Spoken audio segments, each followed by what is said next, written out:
Hello, ladies and gentlemen, and welcome back to another episode of the M&K Productions Podcast. I'm your host, fresh out of the hospital, Mac from Mac Movie Reviews, joined here as usual with my co-host, with the most, Kristen, aka Miss Flamingo. How you doing tonight, Kristen? I am so happy to hear you are out of the hospital and feeling better. How you doing, Mac? I'm doing good, doing good. And if you didn't know what happened, if you follow me on Instagram, I had a little viral infection in my throat, so I could not talk for shit. So my throat is closed up. I'm healthy, taking some pills, getting better. We are doing excellent. We're doing good. I'm excited to get back to podcasting. Podcasting makes me happy, and I get to spend time with my friend, my bestie, someone who's like a third sister to me in my life. Back to podcasting, and we've got to catch up on a lot of stuff. And I got to tell you too, when you're in the hospital, you get to catch up on a lot of movies and TV shows. Mm-hmm. You know what I watched when I was in the hospital a What lot? did you get to watch? Law and Order.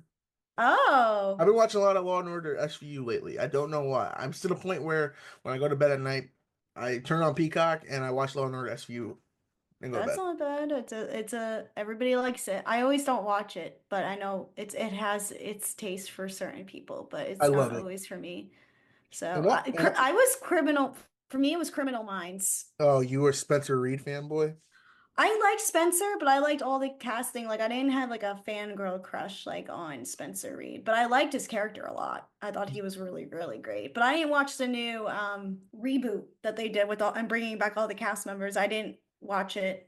Me I know neither. they're. I just didn't like. I was like, all right, Criminal Minds had its chapter closed, you know. But people love it, like Law and Order. But no, and before my hospital stay, I did see three movies in a row though, and I finally You reviewed all three of did. them. One video I'm still working on for the last one, but I did the first two. So I saw the new Captain America movie. I watched Love Hurts, and I watched The Monkey opening night. I saw. Did you get the popcorn bucket? I got the popcorn bucket for Captain America. I got Yeah, that's what I meant to say. oh I meant to reverberate oh on yeah, that. yeah, Yes, I the got Captain America hat. Yes, or yes, I bucket. got that one. It's pretty cool, honestly. So I put it right next to my Venom bucket. I need a shelf to put all my popcorn buckets at because they're just downstairs right now, and I kind of want a shelf for the camera so I can showcase all my popcorn buckets. Mine are like in my kitchen. So like and where I live that I have like spacing above like where there's like my refrigerator and all the cabinets. So I Hmm. place them all around. So like I have my Doctor Strange popcorn bucket and it's like where he uses his powers. Uh, So it's like bendable and stuff like that. It's orange. It was really cool. It's like when right before they really started taking off with the popcorn buckets at AMC. hmm. I have my Barbie popcorn bucket, which is like the Barbie doll, Oh yeah, that one. I box. remember that sold out at my theater when we had to go. Yeah, Go to I see. had Yeah. to order it on Cinemark's website for pre-order. So I keep my tickets in that one. And I have a few other ones. So my prized possession one is my rocket from Guardians of the Galaxy. I spent too much money on that. I'm still That was the looking. worst purchase I probably paid for it, but I love it because he just stands there like with his little container. I'm still looking to get the Gladiator Coliseum bucket. I'm trying my hardest to look for that, and I'm gonna have to get it on eBay for $80. So that's gonna be a purchase well spent. I saw really quickly, I saw that some influencers got, PR packages for, I guess it was either like the release on digital or the Blu-ray. They sent out extra popcorn buckets of the Coliseum. And why the hell did you send me one? I praised that film. I was one of the eight people that praised it. How dare you? Well, Yeah. oh wow, They should have sent Mag one. not invited to my Contact Christmas party. Paramount and let them know, hey, I was your biggest Gladiator 2 fan. I did not get the Coliseum. Please give me one. At least give me the XOM. Gladiator helmet. I'll take the helmet. Just give me a bucket from the film. I like Gladiator too. Damn it.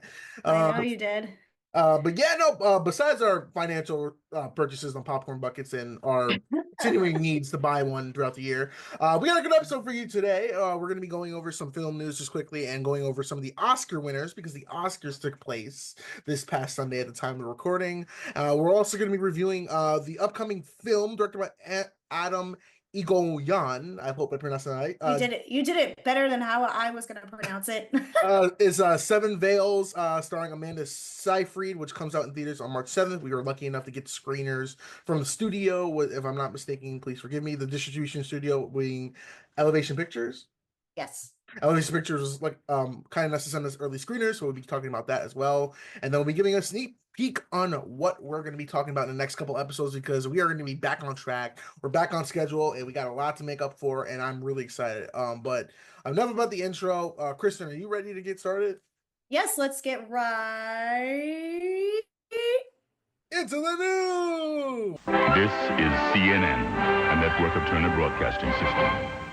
All right, so today's news topic on this episode is just going to be the Oscars recap because that's the biggest news in Hollywood. As you all had listened before, we had our good friend Jackie K. Cooper come onto the podcast a few As we celebrated, our not one. just that, Yeah, that's right. 150. Yeah, that was Oh, awesome. I love having Jackie on. We were able to celebrate 150 with him, make our Oscar picks, and the Oscars came out, and yeah, a lot of interesting winners. I guess the big story for me personally is Amelia Perez came in originally was the favorite. A lot of stuff happened, and Nora came as the front runner and pretty much dominated the entire show. yeah, Honora. I love Honora so much. I didn't realize it was going to take over the Oscars by storm, as it should, because um, there was a lot of hard work put into this film, and it celebrated not just what the film is, but independent film, and the Academy really recognized that for a film that had such a small, budget of 6 million. It's not small, but that's a little bigger than what, Sean Baker as a filmmaker usually works with, and working with, a well-known studio like distribution company like Neon, that believed in him. It just feels right that it won. Regardless of what you think of the film, it was the best one, I think, to win in that category, besides like Dune Part Two and The Substance and Wicked. Like I do think Wicked could win next year because it's not quote unquote the full film, it's only part one, you know? And that's the same thing you say about Dune. I mean, I love those four that I mentioned, but Anora felt like this unique package. So I'm happy to see that it won and it took over. And you're You know, excited too because Sean Baker's a local hero for you too. yes, he is. I was very, very happy to see him when I had tears a couple times. I was crying. I was just so proud of him and just knowing how passionate he is about filmmaking. You can see it on his face each time as he got up on the stage and talked about filmmaking, the heart of independent film, movie theaters, and not just that, but also physical media, where he's also passionate about. So he really cares about film. And it just felt right knowing that this was his time to be recognized by peers that, Mhm. that know him but never fully gave him the recognition. It just felt good to me. But yeah, what were your thoughts on Anora taking over the Oscars? Well deserved. Yeah. Well Did you like deserved. it? I didn't watch it yet. I seen bits and pieces of Okay. it. I was happy that Mikey Madison won Best Actress, and it was kind of cool that Sean Baker thanked Quentin Tarantino for casting her in Once Upon a Time in Hollywood because he wouldn't have found the star for the film. And you mentioned too with the winner, like the more like, independent films. Like let's talk about Neon. Neon is establishing itself as probably one of the best film studios. Like it's up and coming. It's only been around since 2017, and it just naming off some of their films that they've produced that they've done. Colossal, which is a very underrated film with and have you ever seen that one? That's a great one. That's That's a good. good one. I, Tanya. Oh, I love I, Tanya. And that's the one where Allison Janney got her Oscar win. Yep, Three Identical Strangers, Apollo 11, Parasite, Portrait of a Lady on Fire, Palm Springs, Flea, Spencer, Worst Person in the World, Triangle of Sadness, Anatomy of a Fall, Nora, Long Legs, The Sea of the Sacred Fig, and The Monkey. Like these films that they've released so far, I mean, depending on you may not like some of them as much as them, but I think out of all of them, they've all been well received. Like Neon I don't want to I'm going to say this, it's becoming the new A24. Yeah, that's been discussed, and Because I could see that. Because A24, I think A24 is still good for independence, but I think A24 is getting to the point where it's becoming a little bit mainstream. It's not like the art house studio. Anymore. Yeah, Yeah. like Neon's taking its place of where it was. And I I think just think they've been a little mixed on their releases too. Like I haven't loved a lot of what they have been releasing. I thought like a lot of their stuff was just good. mhm. You know, it's Neon, I think, is a really good one, right now. But I'm sorry, I felt like I cut you off. Go ahead. I'm so sorry. Oh no, that's it. I think that Okay. this definitely shows that the Academy is starting to look more into independent films because I mean, like looking at what it beat, Honor beat, this shows you that like okay, there's just something changing tides with the voters and and just kind of what it is. But I guess another storyline too is that Disney is on a losing streak, 3 years in a row. It has Row, lost. yes. Flow won for best animated feature. Which just makes me happy.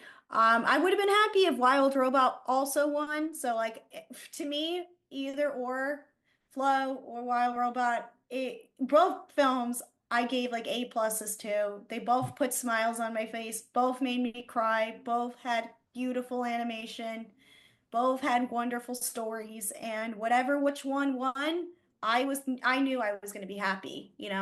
And then shout out to a horror movie, won an award, The Substance.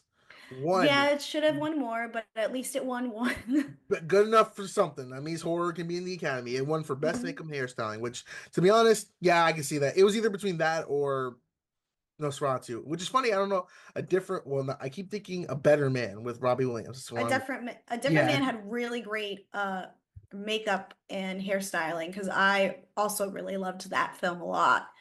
And if it went to that one too, I would have been happy. Any of those, like Nosferatu or Different Man, I think I would have been really happy. But And then shout out to Adrian Brody for winning Best Actor too. I'm happy. I love Adrian Brody. I'm just fine with that win. I do want to go back and think for a minute with the other winners. Um, Regardless of what you think, I'm happy Timothy did not win. I didn't care. If it was for his performance in Dune, then I would have said fine. Bob Dylan, I was like, no. Uh How dare you? Let me think. I know. I wouldn't have mind if it went to Sebastian Stan, but I No. understand now the controversy about the director and his essay allegations. I think it was alleged. Did you What? hear about that? No. Oh, now the ball's back in his court, with all this stuff going on. Ali Hasabi, I think, did something. I'm gonna just double check. I'm gonna pull it up. I'm gonna pull it up right now so we can just talk And about what it. movie is this for? The Apprentice. Oh, I didn't like that movie. I did. I did not. Uh, That was a let very me boring let movie. me I want to pull it up. I want to pull it up. Groping allegations. All right, here we go. In February 2025, the director was accused of groping an unnamed actor at the Golden Globes after party hosted by the creative arts agency CAA. Shortly after, the director released a statement apologizing for what he described as a slap on the rear, claiming it was not sexual. Initial reports suggested that the director was dropped by his own representatives at CAA and as well as by his own management and legal teams due to the incident. Asabi clarified in his apology that he himself had ended those relationships and long-term career decisions. So I just think that it was just a bad incident that happened and something that he probably shouldn't have done. And I wouldn't have done at a party. Like that's too weird to do in public nowadays. Mhm. With that allegation, I knew it was going to hurt Sebastian's chances of winning. The winner I really wanted to see it go to was Coleman Domingo because I love that Sing Sing performance. Love that movie. So good. Oh, he was so good. Like, if you thought he was good in Euphoria, Mhm. he's just eating crumbs off that in that series. He deserves the whole, like, he delivers the whole meal, the whole package in Sing Sing. It's insane, like that performance. It's chef's kiss. It's so good. Oh, that movie should have gotten him that Oscar. But good for Adrian Brody. What did you think of that Oscar speech he gave? I didn't watch the speech. I just saw he won. I was just happy. Oh, okay. Did you see where he cut off the Oscars? Like Oh, the that one. my part. I knew he threw a gum at his girlfriend, which I thought was funny, and then he's like, "Don't cut that music." I was like, "My man." Yeah. Um, I saw on TikTok people making fun of it. Like they were like Adrian Brody going up at the Oscars stage and, his partner just like catching his gun and people are just throwing random objects, like pretending to be the girlfriend. It was just like a little funny thing. So it was like the memeable moment of the night. Yeah. So Adrian Brody winning. The big talk of the night was Mikey Madison, which I was really happy about her winning. But it was either going to go to her or Demi Moore for The Substance. People are upset about Demi Moore not winning. I see it as an interesting discussion, but somebody made the point, which I kind of agree with, and that is because Demi Moore is the lead actress in The Substance, yes. She's only in it for about, you could say, 70% of the movie. She's not in it fully 100%. Where Mikey is in it you could say 100%. So someone was thinking maybe at the Academy, they just picked whoever was in the movie more, which I thought was not a bad idea if the Oscar voter just picked on who was in the presence of the film more. But it was just interesting seeing people compare, Mikey's win because she's younger, where Demi Moore is, older, saying that like portrays like similarities in The Substance. I just thought it was interesting. To me, I'm happy. I would have been happy if Demi Moore won too. But I'm very happy Mikey also won. So to me, it didn't matter which one won. And I know we said on the podcast with Jackie K. Cooper, we thought Demi Moore was going to get it, but it went to Mikey. So, well, I mean, and then Demi already won a Golden Globe, so I think that's a good consolation prize. She won the Golden Globe. She won SAG, and she's won. I feel like she might have won maybe the same amount as Mikey. I think people were just kind of like a little like, they were up in the air, like which one to pick because both performances are stellar, like out of this world stellar. And I don't think we'll get another performance like that from Demi Moore ever again, where it's like that rich, But, I do think though that this shines a light on Demi Moore as an actress where we can see her in more challenging roles again. I know she was taking on some lighthearted projects, but this one just was so daring and so different. It just shows that she could take on out of the box kind of films, not out of pocket, excuse me. We got Kieran Culkin winning. He swept that up one was cool. Culkin is now an Academy Award winner. Who would have thunk it? The little kid from whatchamacallit, Home Alone. Not his other brother, but the one with the glasses, the memeable Kieran Culkin won it for his performance in A Real Pain, which was well deserved. I think he's a great part of that film, and I'm happy that he took on the project. So good for him. He deserved it. He's got his Emmy. He's going to star now on Broadway, so I'm sure he'll get a Tony. So he's going to be really close to an EGOT. So I agree, yeah. So he'll get there. He's going to get there with the EGOT status. Best writing went to Anora. I think personally I would have been happy with any of them. The only one I didn't want it to go to was The Brutalist. I was kind of pleased with all the other nominees, getting that recognition, but I was happy it went to Anora.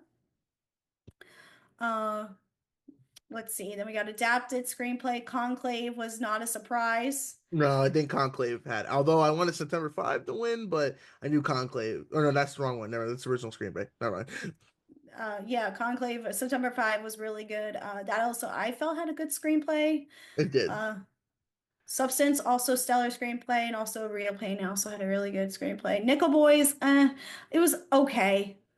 I didn't love it as much as a lot of others people did. Sing Sing, I think had a better script out of all the nominees, but it went to Conclave. Let's see. We got Flow winning, like we said. We got international film. This is the category that it was gonna go to probably Amelia Perez, but then the Academy was like, "Psych, Brazil, here you go." So they gave it to I'm Still Here because, of course, with all the controversy with Amelia Perez had, it probably wasn't going to look good if the Academy gave it to, Amelia Perez. So giving it to I'm Still Here, which is one of the next best ones, made sense. So, I mean, I would have also mind not seeing it go to Flow, but knowing it took home the animated category, which it was the main category for, made me happy. What else we got? We got the shorts, we got the original score. I do think The Substance should have been nominated for original score for in this category, because in this category of best original score, it went to The Brutalist, Conclave, then there was Amelia Perez, Wicked, and The Wild Robot. The Wild Robot also had a really good score.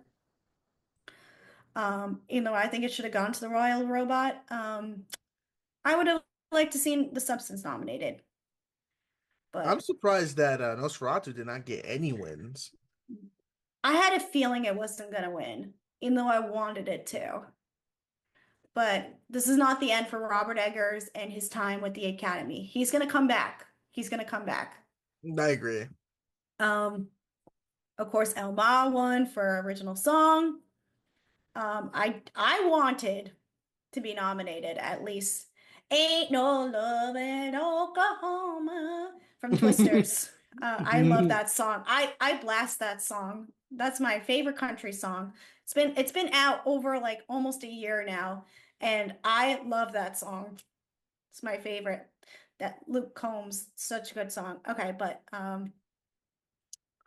yeah, I wasn't gonna be surprised that Diane Warren wasn't gonna win.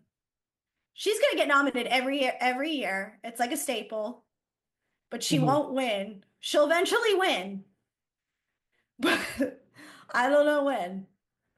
But I wasn't crazy for the song that it was nominated for. I haven't seen the 688 yet, but I've heard the song and I was like, okay, her other songs that she's done are kind of better than this one.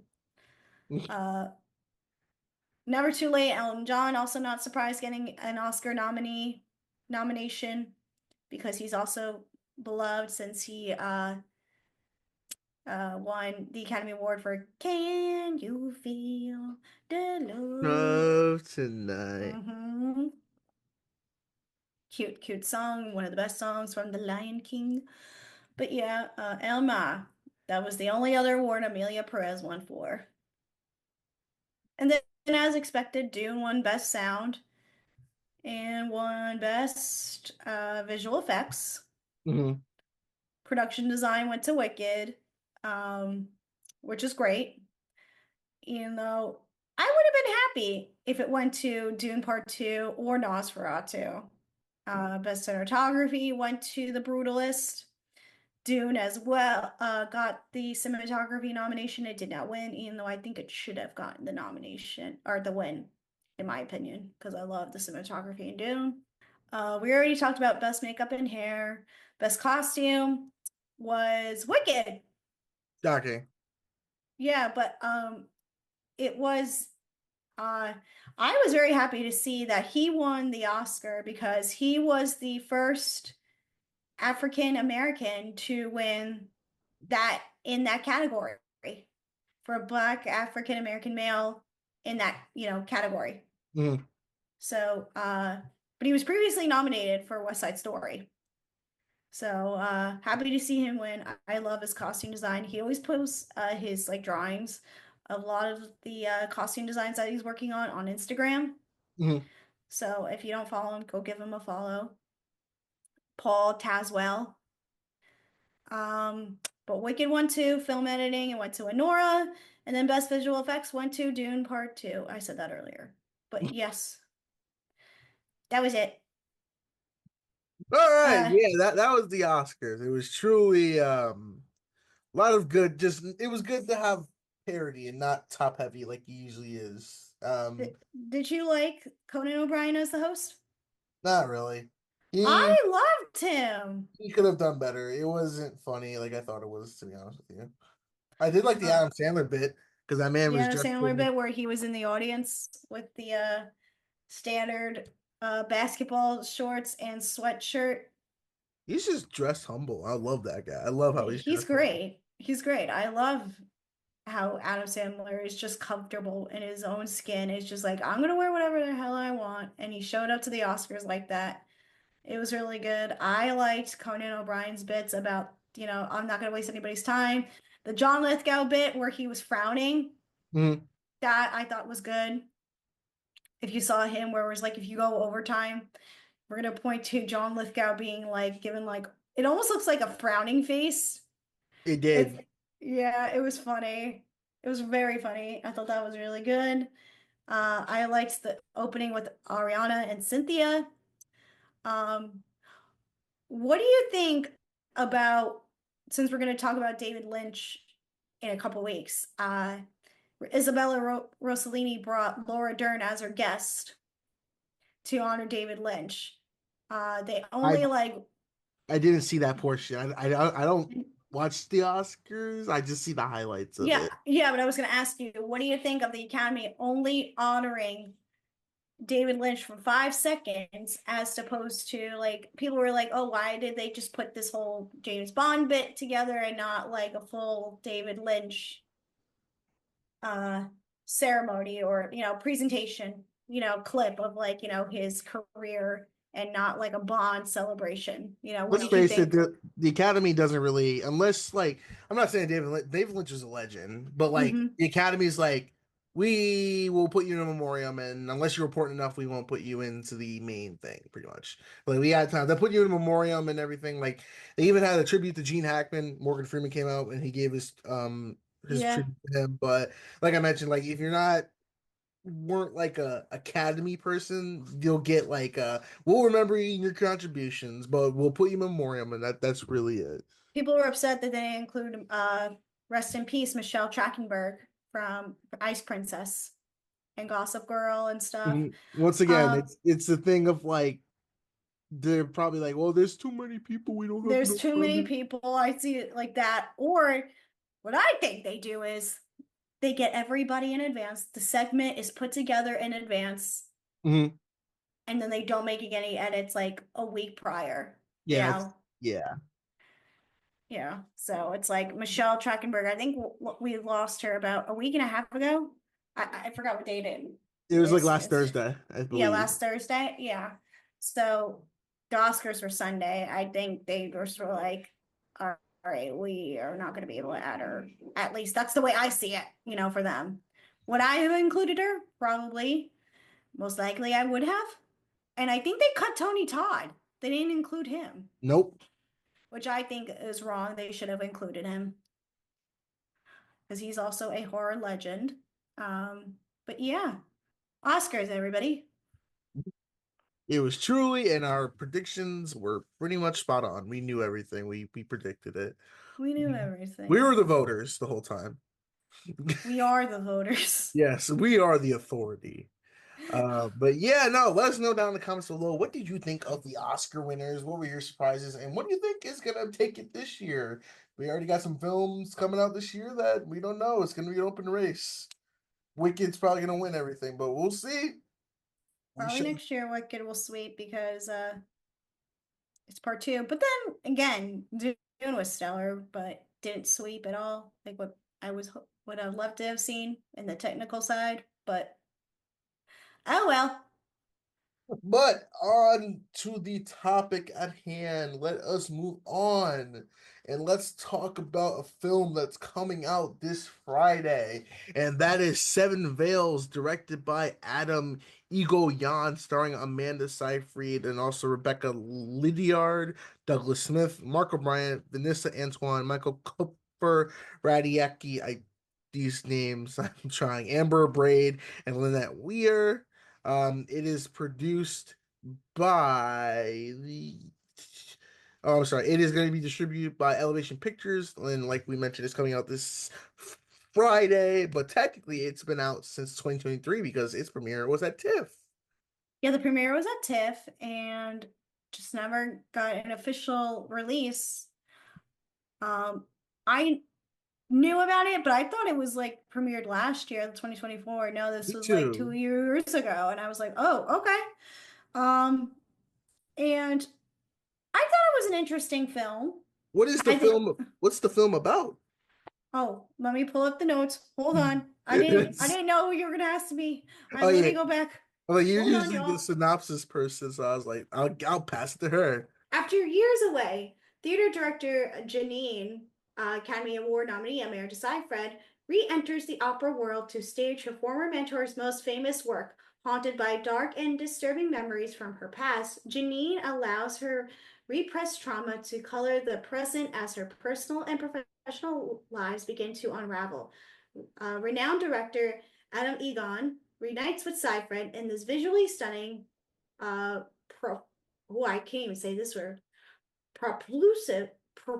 Hold on. I was like, what in the world is this word? Propulsive.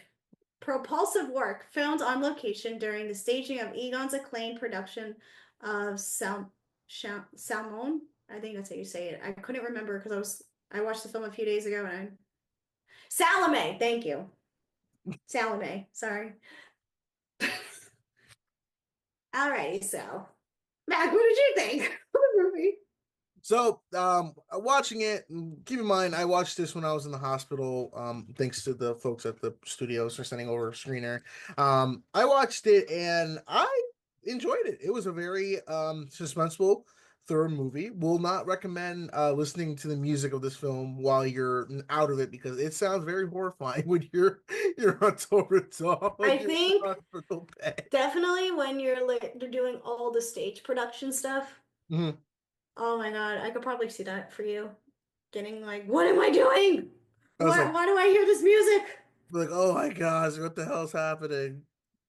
I think this is a film for people who are a fan of theater, the arts, drama, obviously opera. I think this is an interesting watch, knowing that it takes, they kind of like pull the curtain down, quote unquote, and look at the behind the scenes of putting together a show where they're kind of staging out this production of this opera. Mhm. Uh, and I thought Amanda Seyfried steals the show. I think her character and her character's journey is what's the most interesting part about this film. There is a side character that I kind of felt pulled out of the film from. Like her character, it went on a different path. It does connect back to Amanda's character, but I felt it kind of took me out of the film and I didn't care as much, unfortunately, with that character's actions going on. You It know? reminded me of Black Swan and all You those can say that, yeah. types of movies where it deals with a character who obviously buries themselves in their work. And it's a lot to say about like trauma and just kind of using, something to escape, which you can say a lot about it, but I think with Amanda Seyfried, I love her as an actress. She's probably one of my favorite actresses, like working. I think she's very She's under stellar. underutilized, underrated. I think she pulls in a great performance. I think she acts circles around the rest of the cast, to be honest with you. Like, and the cast wasn't bad. I The just think, cast wasn't bad. That's why I was saying I wasn't a fan of the other character. Like yeah, she's the one who really does a good job. Like she's the anchor to this film and does a really good job like expressing what her character's dealing with this trauma and her own personal issues. But I was happy to see that she teamed up back with this director because have you ever seen Chloe with her and Liam Neeson and Julianne Moore? no. That's a really good film. It's Hmm. kind of it's like gives me Lifetime vibes, but it's not bad. It's an erotic thriller for like imagine an erotic Lifetime thriller. Like Sounds like that's what it gives me Lifetime the in a vibe nutshell. from. Lifetime in a nutshell. Yeah. But yeah, I didn't think it was that bad. I thought the cinematography was really good. I liked more of the stuff going on with the when they were at the theater, when they were on the stage where Amanda was telling the characters directions on what to do, and then she would, have her moments to herself, and then I liked that stuff a lot. And I thought when she goes on the podcast and she's with that interviewer Mhm.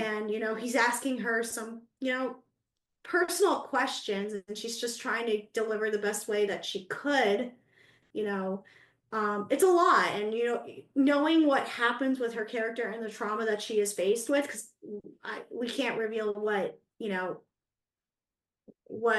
her mentor did. Mhm. If Yeah. there's some trauma with that, and I understand that. And her father was also involved with the project, so there's different elements added in, and she's the one who makes the film, I guess you could say, shine. At least I wouldn't say Adam's direction is really good. I just thought it was just like he kind of puts more effort into showcasing Amanda's work as an actress. Hmm. Because I haven't watched a movie of his in a while. Because I was looking back when I was doing my notes, I was like saying to myself, I haven't watched an Adam movie in a while.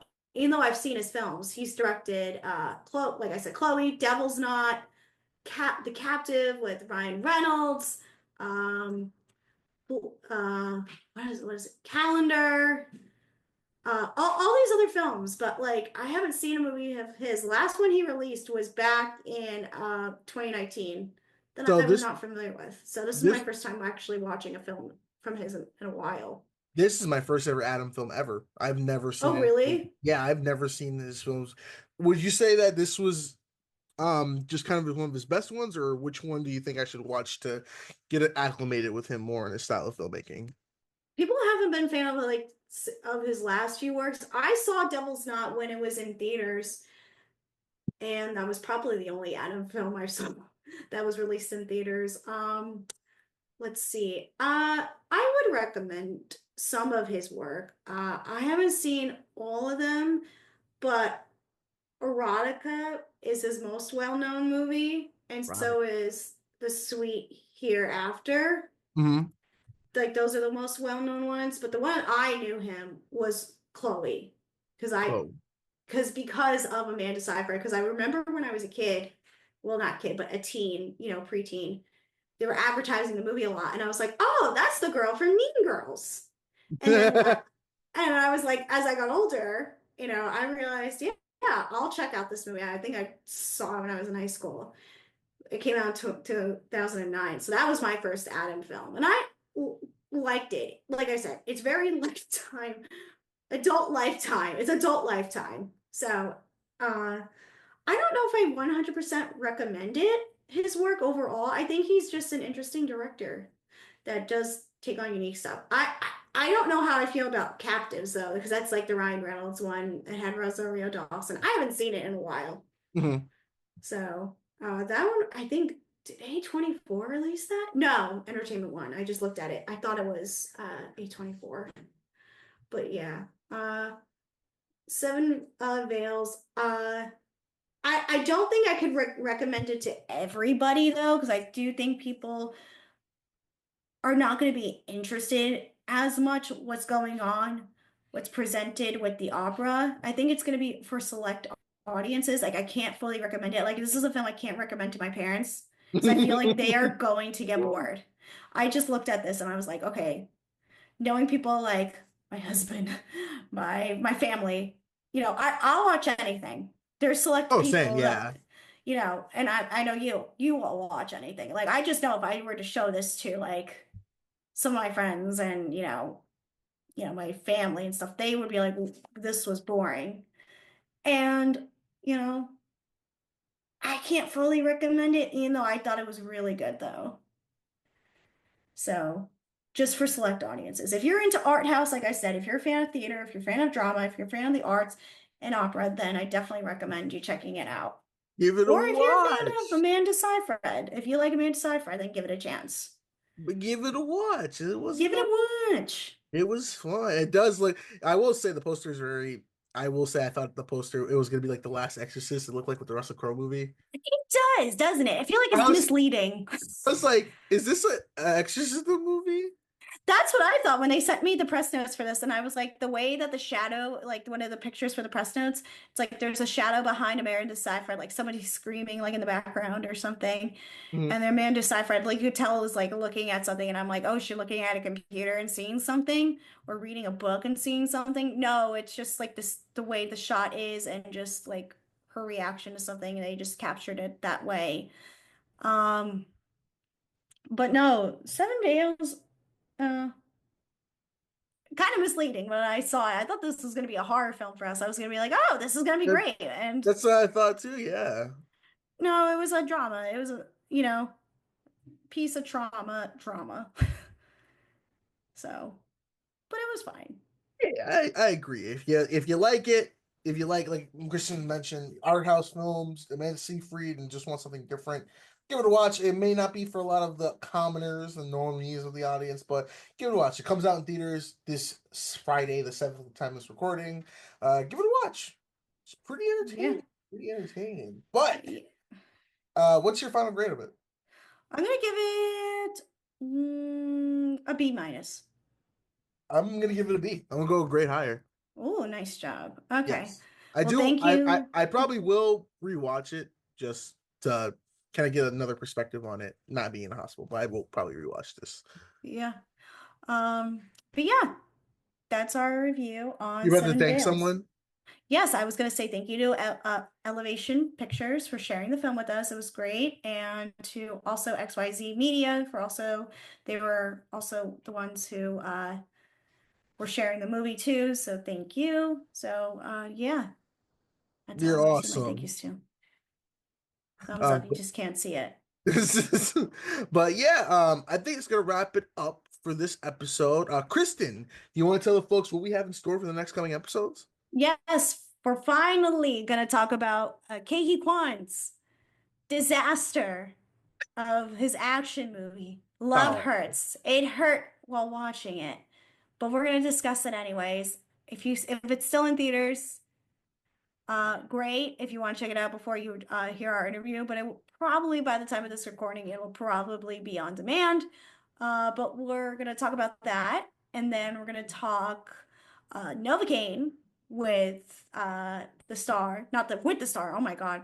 Let me start that over. We're going to talk Novocaine, that film with Jack Quaid, which hits theaters next Friday, March Mhm. 14th. We're going to review that. And then we're also going to be looking at David Lynch's film, Blue Velvet, which we do want to honor him. We just haven't found the perfect time yet because we've been kind of busy and all the movies we want to talk about are currently out, what we want to talk about. But we're going to find the perfect weekend to discuss Blue Velvet. Yes. So, Sorry. Ooh.